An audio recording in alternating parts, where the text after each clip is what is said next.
Captain Jake Morrison stood on the bridge of the USS Retribution, watching the stars pass by through the large windows.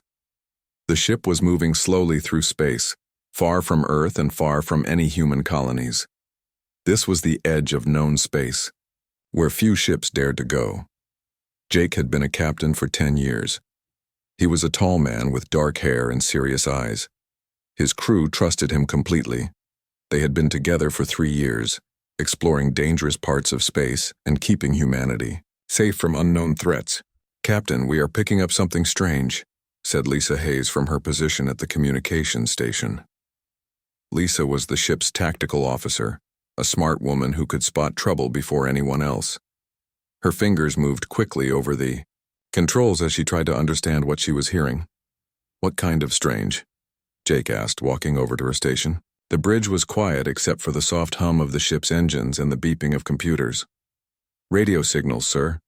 But they are not from any human ship or colony. The language is completely different," Lisa said, adjusting her headset. "The signals are strong, which means they are coming from somewhere close." Pete Collins looked up from his engineering station. Pete was a big man with rough hands from years of fixing machines. He kept the ship running perfectly no matter what dangers they faced. "Captain, should I prepare the ship for combat?" he asked. "Not yet, Pete. Let's see what we are dealing with first," Jake replied. He turned to Amy Clark, who was working at another station. Amy was young but very good at her job. She could speak several alien languages and was always eager to learn more. "Amy, can you understand any of what they are saying?" Jake asked. Amy put on her headset and listened carefully. Her face grew more serious as she worked. After several minutes, she looked up at Jake with worry in her eyes. "Captain, this is bad. Very bad. They are talking about humans, but not in a good way. They call us the soft ones and easy workers. They are talking about moving human prisoners from one place to another." Jake felt his blood run cold. "Prisoners? What prisoners?" "From what I can understand, sir, they have been taking humans from the outer colonies for a long time. They use them for hard work in mines and factories. The aliens think humans are weak and stupid, good only for doing dangerous jobs that their own people will not do." The bridge became very quiet. Commander Kate Lewis, Jake's second-in-command, walked over from her station. Kate was a strong woman who had fought in many battles. She never showed fear, but now her face was tight with anger. "How many humans are we talking about?" Kate asked. Amy listened to more signals before answering. "Thousands, Commander. Maybe tens of thousands. They have been doing this for many years.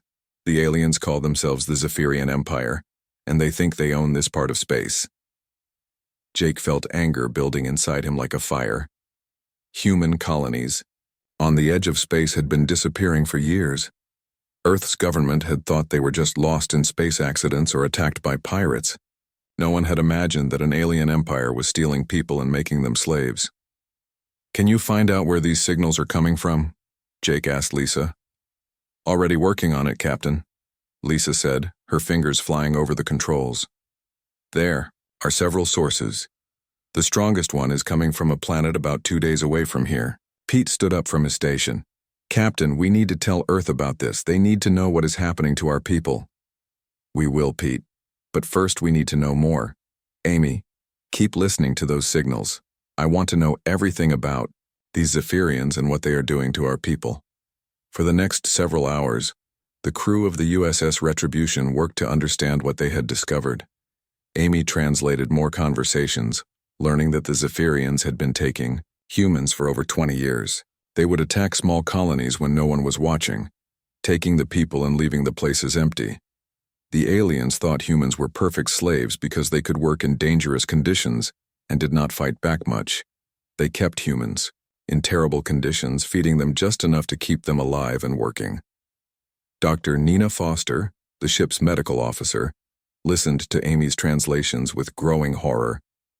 Nina was a kind woman who had dedicated her life to helping people. The thought of humans suffering in alien slave camps made her sick. "Jake, we have to do something," Nina said. "These people have been waiting for rescue for years. They probably think no one is coming to help them." Jake looked around at his crew. These were good people who had signed up to protect humanity and explore space. They had found something worse than any of them had imagined. Lisa, how long would it take us to get to that planet with the strongest signals? Jake asked. 2 days at full speed, Captain. And how many Zephyrian ships are likely to be there? Hard to say, sir. From the signals, it sounds like a major operation. Could be anywhere from 5 to 20 ships. Jake thought carefully. The USS Retribution was a powerful warship, but it was just one ship. However, it was also the most advanced ship that humanity had ever built, with weapons and shields that were far better than anything else in space. More importantly, Jake realized that no one else knew about this. Earth was too far away to help. Quickly, the human colonies that were still free had no idea that their people were being stolen and enslaved. It was up to them. Set course for that planet, Jake ordered. Full speed. Captain, Kate said quietly. What exactly are we going to do when we get there? Jake looked out at the stars again, but now they seemed different. Somewhere out there, thousands of humans were suffering as slaves, probably thinking that their own people had forgotten about them. We are going to bring them home, Kate. All of them. And we are going to make sure the Zephyrians never steal another human again. The USS Retribution changed course, its powerful engines pushing the ship faster through space toward a confrontation that would change everything. 2 days later, the USS Retribution arrived at the edge of the Kepler 442c system. The planet looked peaceful from space, with blue oceans and brown continents. But Jake Morrison knew that somewhere on that world, thousands of humans were living as slaves. What do you see, Lisa? Jake asked his tactical officer. Lisa Hayes studied her screens carefully. 15 Zephyrian ships in orbit around the planet, Captain. Most of them are cargo ships, but I count 4 warships. They look old, but still dangerous. Any sign that they know we are here? Not yet, sir. We are still too far away for their sensors to detect us. Jake walked to Amy Clark's station. Amy, are you still picking up those signals? Amy nodded, her face sad. Yes, Captain. The humans are definitely down there. I can hear Zephyrian guards talking about work schedules and punishment lists. They are forcing our people to work in underground mines, digging for some kind of rare metal. How many humans? Asked Commander Kate Lewis. From what I can tell, about 3,000 people. Men, women, and children. They have been there for years. Some were born there and have never seen Earth. Jake felt his anger growing stronger. Children born into slavery, never knowing freedom. Parents watching their kids grow up in chains. It was worse than he had imagined. Pete, how are our weapons? Jake asked his chief engineer. Pete Collins checked his systems. All weapons are ready, Captain. The quantum disruptors are charged and the plasma cannons are online. Our shields are at full power. Good. Here is what we are going to do, Jake said, gathering his crew around him. We are going to save every human on that planet. But we are also going to send a message to these Zephyrians that they picked the wrong species to enslave. Lieutenant, Commander Ryan Parker stepped forward. Ryan was the leader of the ship's ground forces, a tough soldier who had fought in many battles. Captain, I can take my teams down to the planet to rescue the prisoners, but we will need cover from the ship. You will have it, Ryan. Lisa, I want you to target those 4 warships first. We take out their ability to fight back, then we deal with the cargo ships. What about the planet, sir? Kate asked. If there are Zephyrian military bases down there, they might try to hurt the human prisoners when they see us attacking. Jake thought about this. It was a real danger. Desperate enemies often hurt prisoners rather than lose them. Amy, can you break into their communication systems? I want to talk to whoever is in charge down there. I can try, Captain. Give me a few minutes. While Amy worked, Jake studied the planet on his main screen. Somewhere down there, 3,000 humans were waiting for rescue. They probably did not even know that help was coming. Captain, I have their communication system, Amy said. I can put you through to their main command center. Do it. A few seconds later, an alien voice came through the speakers. The words were translated by the ship's computer. Unknown vessel, you are in Zephyrian space. State your business or leave immediately. Jake activated the communication system. "This is Captain Jake Morrison of the human warship USS Retribution. You have 3,000 of my people on that planet. You will release them immediately." There was a long pause. Then the alien voice came back, sounding amused. "Humans? You mean our workers? They belong to us now. We bought them fairly from the colonies. Leave now, or we will destroy your ship." "I am giving you one chance," Jake said, his voice cold and hard. "Release the humans now, and we might let some of you live." The alien laughed. "One human ship against 15 Zephyrian vessels? You are either very brave or very stupid. We will add your crew to our worker collection." Jake cut the communication. "Lisa, target their lead warship. Fire when ready." The USS Retribution's quantum disruptors charged up with a high whining sound. Then 2 beams of pure energy shot out from the ship, crossing the distance to the Zephyrian warship in seconds. The alien ship's shields flared bright blue, then collapsed. The second beam cut through the ship's hull like it was made of paper. The Zephyrian ship exploded in a ball of fire and metal. "Target the next warship," Jake ordered. But the Zephyrians were already moving. Their remaining 3 warships turned toward the USS Retribution, firing their weapons. Red laser beams and green plasma bolts shot through space, hitting the human ship's shields. "Shields holding at 80%, Pete reported. Their weapons are not very powerful. Return fire. All weapons." The USS Retribution unleashed its full power. Quantum disruptors and plasma cannons fired together, lighting up space with deadly energy. 2 more Zephyrian warships died in the first exchange. The last one tried to run, but Lisa's targeting was perfect. It exploded before it could escape. "Cargo ships are trying to leave the system, Captain," Lisa reported. "Let them go for now. Ryan, are you ready to go down to the planet?" "Ready, sir. My teams are in the shuttles." "Amy, have you found where the humans are being held?" Amy had been working frantically at her station. "Yes, Captain. There are 3 main prison camps, all connected to mining operations. The largest one has about 2,000 people. Send those locations to Ryan.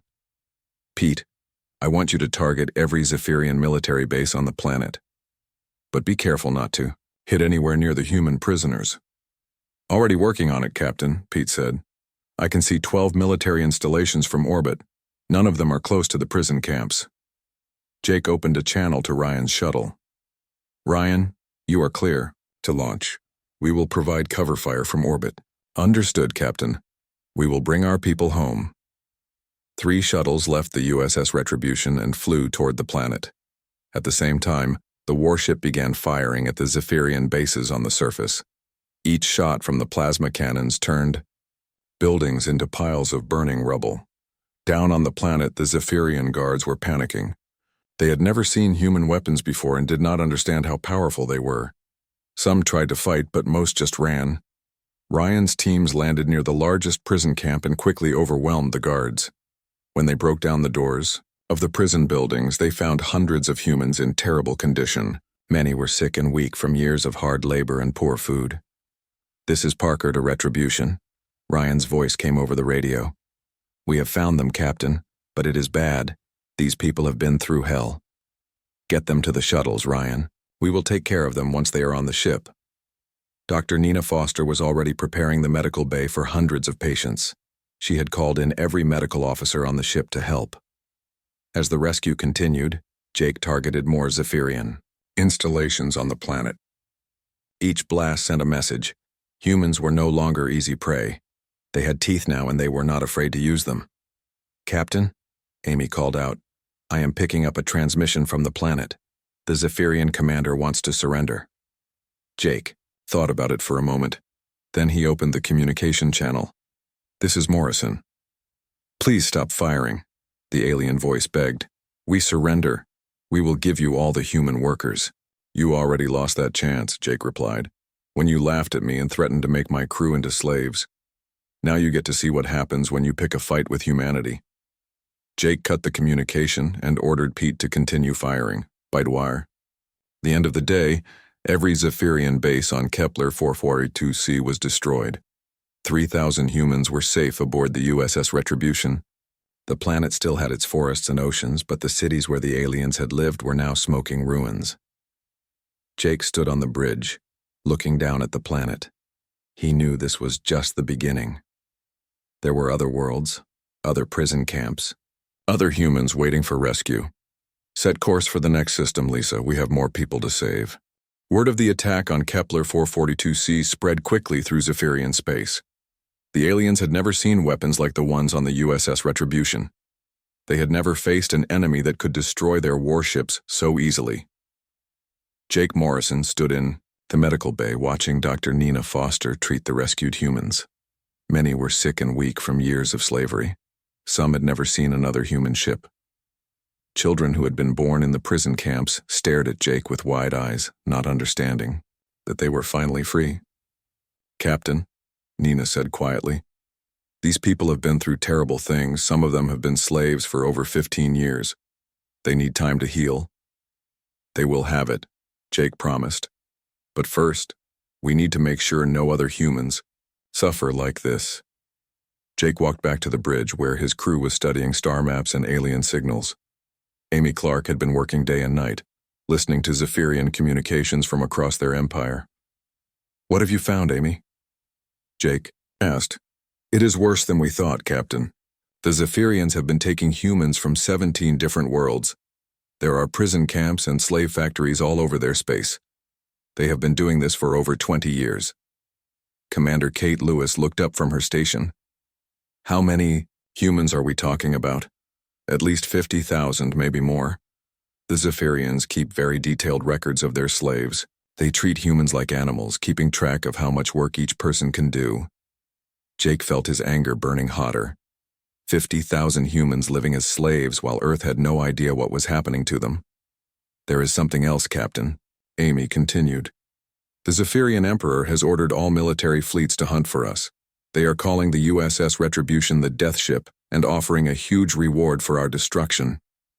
Pete Collins laughed from his engineering station. "Let them come. Our weapons are better than anything they have." "Maybe," Kate said, "but they have hundreds of ships. We are just one ship, no matter how powerful." Jake studied the star map on the main screen. Red dots showed where Zephyrian fleets were moving, trying to find the USS Retribution. Blue dots showed where human prisoners were being held. "Lisa, how long would it take us to reach the next prison world?" Lisa Hayes checked her navigation computer. "Tau Ceti 7 is 3 days away, Captain. According to Amy's intelligence, there are about 8,000 humans there, working in metal factories." "And how many Zephyrian ships are protecting it?" "A full battle fleet, sir. 25 ships, including some of their newest and most powerful warships." Jake smiled coldly. "Good. Time to show the galaxy what happens when you enslave humans." 3 days later, the USS Retribution dropped out of hyperspace at the edge of the Tau Ceti 7 system. The Zephyrian fleet was waiting for them, spread out in a defensive formation around the planet. 25 ships, just like our intelligence said, Lisa reported. "They know we are here, Captain. They are moving to attack." "Tony, are all weapons ready?" Jake asked his chief weapons officer. Tony Mitchell nodded. Tony was a quiet man who loved his job. He could make the ship's weapons hit targets from incredible distances. "All systems are ready, Captain. The new targeting computers are online." "Good. Here is what we are going to do. We are going to destroy their entire fleet, rescue our people, and then make sure this planet never hosts another slave camp." The Zephyrian fleet came at them in 3 groups, trying to surround the USS Retribution. Their ships fired thousands of laser beams and plasma bolts, lighting up space like a deadly fireworks show. But the human ship was ready. Its shields absorbed the enemy fire while its weapons charged up. Then Jake gave the order to fire. The quantum disruptors and plasma cannons unleashed hell on the Zephyrian fleet. Ship after ship exploded as the USS Retribution's weapons tore through their hulls. The aliens had never faced anything like human military technology. "Enemy flagship is trying to ram us," Lisa reported.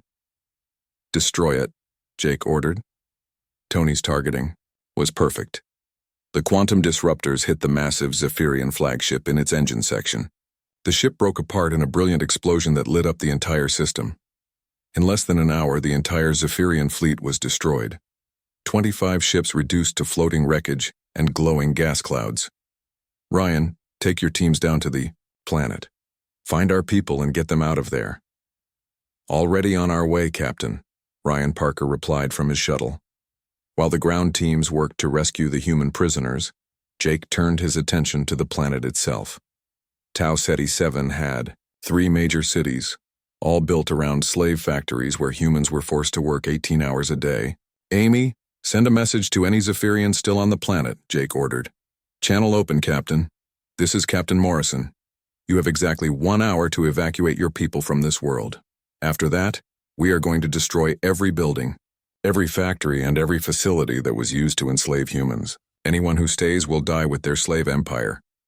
The response came quickly. Human ship, this is Governor Keltak.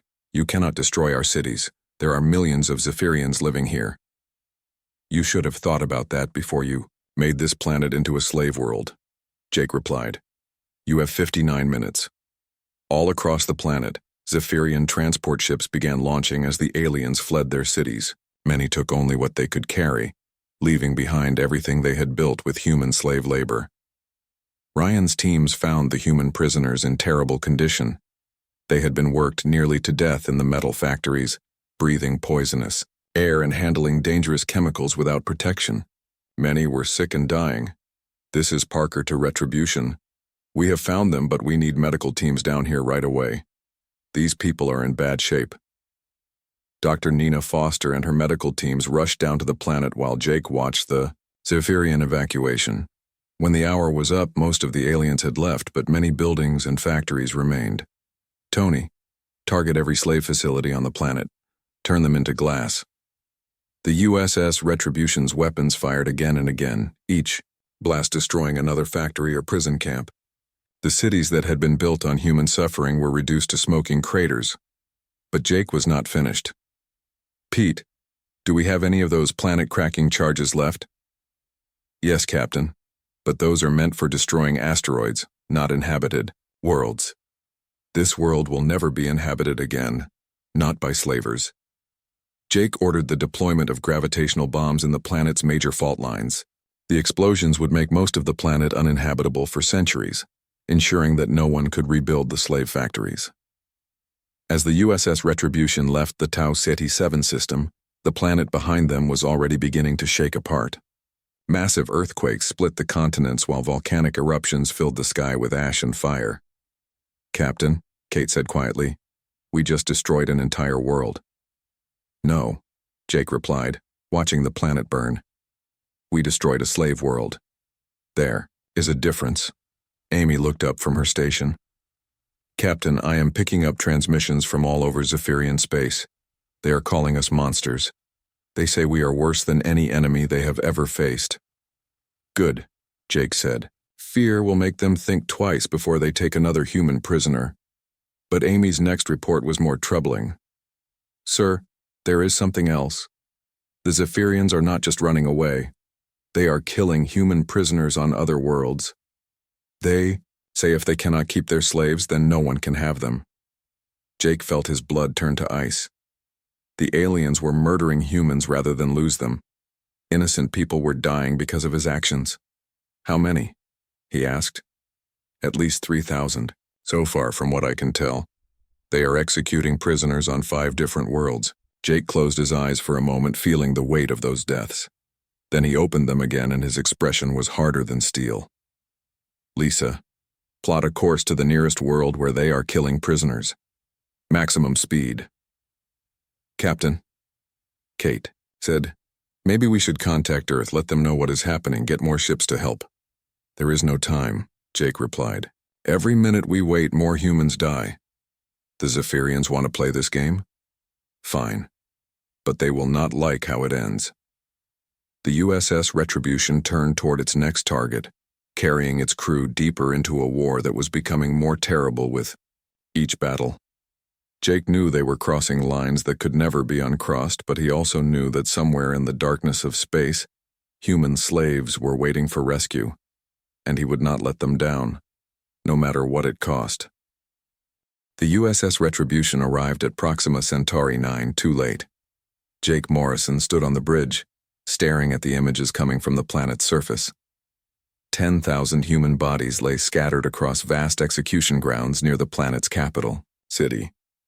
Men, women, and children had been lined up and shot by Zephyrian soldiers just hours before the human warship arrived. "Amy, are you sure about these numbers?" Jake asked, his voice barely above a whisper. Amy Clark nodded, tears running down her face. "Yes, Captain. 10,000 humans executed in the last 6 hours. The Zephyrians broadcasted across their empire, as a warning to us." Dr. Nina Foster was reviewing the medical scans from orbit. "Jake, some of these people were just children, babies even. They killed entire families." Commander Kate Lewis stood beside Jake, watching the terrible images on the main screen. "Captain, this is the Zephyrian Empire's capital world. There are over 2 billion aliens living on this planet. We cannot just destroy it." Jake did not answer. He was thinking about the human children who had died just hours ago. Children who might have lived if he had moved faster, if he had been more ruthless from the beginning. "Sir," Lisa Hayes called from her station. "Zephyrian fleet approaching. 50 ships, including their most powerful battleships." "How long until they arrive?" Jake asked. 20 minutes, Captain." Pete Collins looked up from his engineering station. "Captain, we cannot fight 50 ships at once. Even our weapons have limits." "We are not running," Jake said firmly. "Ryan, take your teams down to the planet. Find any humans who might still be alive and get them out." Lieutenant Commander Ryan Parker shook his head. "Captain, there might not be any survivors. The intelligence reports say they killed everyone. Check anyway, we leave no one behind." As Ryan's shuttles launched toward the planet, Jake turned to his weapons officer. "Tony, target their orbital defense platforms. I want this world defenseless when their fleet arrives." Tony Mitchell began targeting the massive weapons platforms that protected the Zephyrian capital. Each platform was the size of a small moon, armed with enough firepower to destroy a fleet. But the USS Retribution's quantum disruptors cut through them like they were made of paper. One by one, the orbital fortresses exploded in brilliant flashes of light. The aliens on the planet below watched their protections disappear, knowing that death was coming from the stars. "Captain," Amy reported, "the Zephyrian Emperor is trying to contact us." "Put him through." The main screen changed to show a tall, thin alien with silver skin and cold black eyes. This was Emperor Vexmore, ruler of the Zephyrian Empire for over a century. "Human Captain," the Emperor said in perfect English, "you have gone too far. We can negotiate. Release our worlds, return to your own space, and we will stop executing your people." Jake stepped closer to the screen. "Your Majesty, you just murdered 10,000 innocent humans, including children and babies. There will be no negotiations." The Emperor's expression did not change. "Those humans were our property. We can do what we want with our own slaves. Your attacks forced us to protect our investments." "Protect your investments?" Jake's voice was deadly quiet. "You mean murdering children to make a point?" "If necessary, yes. We rule this part of space, human. You are nothing but a minor annoyance." Jake cut the communication. He stood in silence for a long moment, staring at the planet where so many humans had died. When he spoke again, his voice was different, colder, more dangerous than anyone on his crew had ever heard. "Pete, do we still have that planet-cracking bomb?" Pete's face went pale. "Yes, Captain. But sir, that weapon will destroy the entire planet. 2 billion Zephyrians live down there. They should have thought about that before they started a war with humanity." Kate stepped forward. "Jake, we cannot commit genocide. We are better than that, are we?" Jake asked, turning to face his crew. "We have been fighting this war for months, trying to be the good guys, trying to save lives and minimize damage. And what do we have to show for it? 10,000 dead humans, including babies." "Doctor," Nina Foster spoke up. "Captain, I understand you are angry, we all are. But if we destroy this planet, we become the monsters. We become worse than the Zephyrians." "Maybe monsters are what the galaxy needs right now," Jake replied. Maybe the only way to stop evil is to become something more terrible than evil itself. The bridge fell silent. The crew of the USS Retribution had followed Jake through many battles, but this was different. This was crossing a line that could never be uncrossed. "Sir," Ryan's voice came over the radio. "We found something down here. There are about 200 humans still alive, hidden in underground shelters. But Captain, they are in bad shape. The Zephyrians were saving them for last." Jake closed his eyes. 200 survivors out of 10,000. It was not nearly enough, but it was something. "Get them to the ship, Ryan, all of them." While Ryan's teams rescued the survivors, Jake made his decision. He walked to the weapons control station and began entering commands for the planet-cracking bomb. "Captain, please think about this," Kate begged. "There has to be another way." "There is no other way," Jake said without looking up. "The Zephyrians understand only one language: violence. Today we are going to speak it fluently." The Zephyrian fleet arrived just as Ryan's shuttles returned to the USS Retribution. 50 of the Empire's most powerful warships, armed with their best weapons and commanded by their most experienced officers. "Enemy fleet in attack formation," Lisa reported. "They are preparing to fire." "Let them," Jake said. "Tony, is the planet cracker ready?" "Ready, Captain. But sir, once we fire this weapon, there is no going back. The planet will be completely destroyed." Jake opened a communication channel to the Zephyrian fleet. "This is Captain Morrison. You have 30 seconds to surrender and evacuate this system. After that, your capital world dies." The response came from the lead Zephyrian battleship. "Human fool, you are outnumbered 50 to 1. Surrender now, or we will destroy you and take your ship as a price." Jake looked at the rescued humans being treated in the medical bay. He thought about the 10,000 who had died just hours ago. He thought about the 50,000 still enslaved across Zephyrian space. Fire the planet cracker. The weapon, launched from the USS Retribution like a small star, streaking toward the planet's core. It would take several minutes to reach its target and begin the process of tearing the world apart.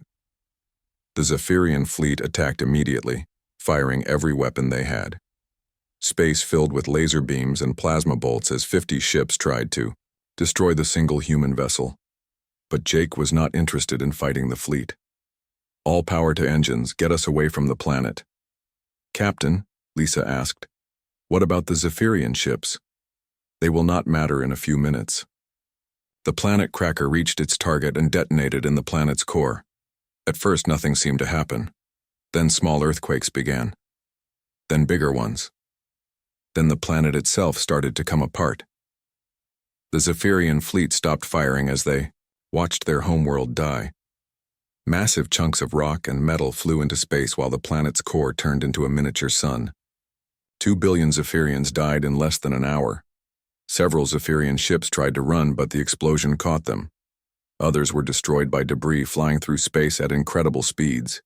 In the end, none of the 50 ships survived. Jake stood on the bridge, watching the destruction he had caused. Where the Zephyrian capital world had been, there was now only a cloud of burning gas and twisted metal. "Captain," Amy said quietly, "we are receiving surrender messages from Zephyrian worlds all across their empire. They are offering to release all human prisoners and withdraw from human space." "Too late," Jake replied. "They had their chance to negotiate before they started murdering children." Dr. Nina Foster walked onto the bridge, her medical coat stained with blood from treating the rescued humans. "Jake, I need to talk to you. What we just did, that was not justice. That was revenge." "Sometimes there is no difference," Jake said. "And sometimes revenge is exactly what the situation requires." Kate looked at the readings from where the planet used to be. "The gravitational effects are going to destroy this entire star system. Any planets with Zephyrian colonies will become uninhabitable." "Good," Jake said. "Let them remember what happens when you make humans into slaves." Amy looked up from her station with new intelligence. "Captain, there are still 46 worlds with human prisoners. The Zephyrians are threatening to kill all of them if we do not stop our attacks." Jake turned away from the destruction outside and looked at his crew. They were good people who had followed him into darkness. Now they were all changed, all marked by what they had done and what they had seen. Set course for the next target, Jake ordered. And prepare more planet crackers. If the Zephyrians want to play this game, we will show them how humans finish what they start. The USS Retribution left the dead system behind, carrying its crew deeper into a war that had become something far worse than anyone had imagined. Jake knew they were becoming monsters, but he also knew that monsters were sometimes necessary to defeat even greater evils. Somewhere in space, human slaves were still waiting for rescue, and Jake Morrison would not stop until every last one of them was free, no matter what it cost the galaxy. 6 months later, the Zephyrian Empire no longer existed. Jake Morrison stood in the observation deck of the USS Retribution, looking out at what had once been their final stronghold. The planet below was now a wasteland of glass and ash, its cities melted into smooth craters by plasma fire. 47 Zephyrian worlds had been destroyed completely. The rest had been abandoned when the aliens fled into deep space, too afraid to stay in their own territory. The galaxy had learned a hard lesson about what happened when humans were pushed too far. "Captain," Pete Collins said, entering the observation deck, "the final evacuation ships have been processed. We rescued another 8,000 humans from the outer colonies." Jake nodded without turning around. "How many total?" 53,000 humans rescued, sir. All the prison camps and slave factories have been destroyed. There are no more Zephyrian installations in this part of space." Jake thought about the numbers. 53,000 humans saved. But the cost had been enormous. Over 6 billion Zephyrians were dead, their civilization wiped from existence. Hundreds of worlds lay in ruins, uninhabitable for centuries. Dr. Nina Foster joined them at the window. "The last group of rescued humans are in surprisingly good condition, Jake. They had only been prisoners for a few months before we found them." "Good," Jake replied. "What about the others? The ones who were slaves for years?" "They are healing slowly. Many will never fully recover from what was done to them. But they are free, and they are alive. That has to count for something." "Commander." Kate Lewis walked onto the observation deck carrying a data pad. "Captain, we are receiving messages from all over the galaxy. Alien governments wanting to establish diplomatic relations with humanity." Jake finally turned away from the window. "What kind of messages?" "Mostly fear-based, sir. Offers of trade agreements, promises to stay away from human space, requests for non-aggression pacts. Every major alien civilization is trying to get on our good side." "They are scared," Pete said with satisfaction. "Word is spread about what we did to the Zephyrians. No one wants to be next." Amy Clark's voice came over the ship's communication system. "Captain Morrison, to the bridge, please. Priority message from Earth." Jake and his officers made their way to the bridge where Amy was working at her communication station. "What does Earth want, Amy?" "It is Admiral Brooks, sir. He wants to speak with you directly." The main screen activated, showing the face of Admiral Robert Brooks, head of Earth's Space Defense Force. Brooks was an old man with gray hair and tired eyes. Jake had served under him years ago before taking command of the USS Retribution. "Jake," the Admiral said, "what the hell have you done out there?" "My job, sir. I rescued 53,000 human prisoners and eliminated a threat to our species." "You committed genocide, Captain. You destroyed an entire civilization. The galactic community is in panic. Half the alien governments think we are planning to conquer the galaxy." Jake sat down in his captain's chair. "Maybe they should be worried, Admiral. The Zephyrians thought humans were weak and easy to enslave. Now everyone knows better." "Jake, I am ordering you to return to Earth immediately. You and your crew need to be debriefed, and we need to figure out how to handle the diplomatic situation you have created." "Negative, Admiral. The USS Retribution will continue patrolling human space, making sure no other alien species gets any ideas about enslaving our people." Admiral Brooks looked frustrated. "Captain, that is a direct order. Return to Earth." "I'm sorry, sir, but I cannot do that. There are still humans out there who might need our protection. The galaxy is a dangerous place, and someone needs to make sure our people stay safe." The Admiral stared at Jake for a long moment. Jake, you are not the same man who left Earth 3 years ago. What happened to you out there? Jake thought about the question. What had happened to him? He had seen humans treated like animals.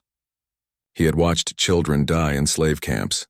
He had been forced to make choices that no person should ever have to make. I learned something important, Admiral. The galaxy does not respect weakness or mercy. It only respects strength and fear. The Zephyrians learned that lesson. Now everyone else can learn it too. And if Earth orders you to stand down, if we send other ships to bring you back, Jake's expression hardened. Then those ships better be ready for a fight, sir, because the USS Retribution will not be stopped by anyone, not even Earth, when it comes to protecting human lives. The Admiral cut the communication without another word. Kate looked at Jake with concern. Captain, did you just threaten to fight Earth's fleet? I threaten to fight anyone who tries to stop us from protecting humans, Jake replied. That includes Earth if necessary. Amy looked up from her station. Sir, I am picking up multiple signals from alien governments. They are all asking for the same thing, which is, they want to know what humans want from them. They are offering us territory, resources, technology, anything we ask for. They just want to know how to avoid being destroyed like the Zephyrians. Tony. Mitchell laughed from his weapon station. They think we are going to invade them. Maybe we should, Jake said quietly.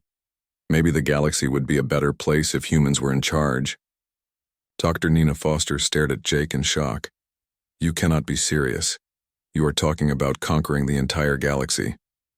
I am talking about making sure that no human ever becomes a slave again, Jake replied. If that means the galaxy has to fear us, then so be it. Ryan Parker entered the bridge, having just returned from checking on the rescued humans. Captain, the people we saved want to thank you personally.